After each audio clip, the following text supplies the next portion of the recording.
Nursing is no longer a professional degree? Pag-usapan natin to guys. Viral to ngayon guys, especially sa US, pero this is very misunderstood. Guys, nursing is still a professional degree. Ibig sabihin, kapag graduate ka ng nursing sa US, you are still considered a professional, okay? Walang binago doon, wala. Ang nangyari kasi guys, sa US, pwede kang mag-take out ng loan. Pwede kang maghiram sa government para makapag-aral ka sa school. 'Di ba sa culture natin sa Pilipinas, pinapaaral tayo ng parents natin or kapatid natin. So, hindi talaga uso yung loan na ganyan. But sa US guys, uso yan. Especially sa mga average or middle class or tsaka poor na mga students, kailangan nila mag-loan kasi walang magsa-support sa kanila.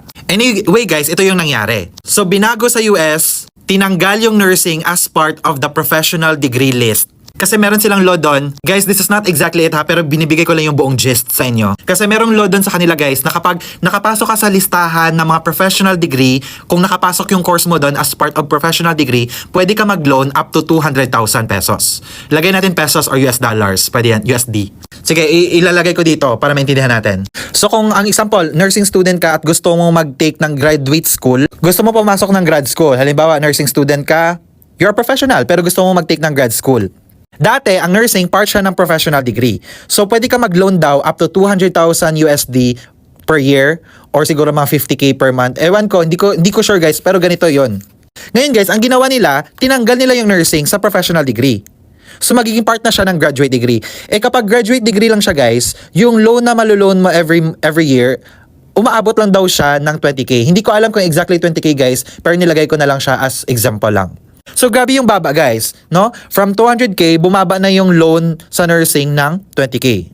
Kaya maraming nagre-react ngayon guys, pero yung nire-react nila is, hala hindi na daw professional yung nursing, so tayo as Filipino nurses, hindi na tayo makakapag-abroad kasi hindi na tayo considered as professional. Mali yun, hindi yun yung accurate na nangyari guys. Actually yung problem na to guys, para lang to sa mga US citizens na nagtitake ng nursing kasi imbis na makakapag-loan sila ng malaking pera, hindi na, kasi hindi na part ng professional degree list ang nursing. So ang makukuha nila na loan is maliit na lang. Gets mo ba?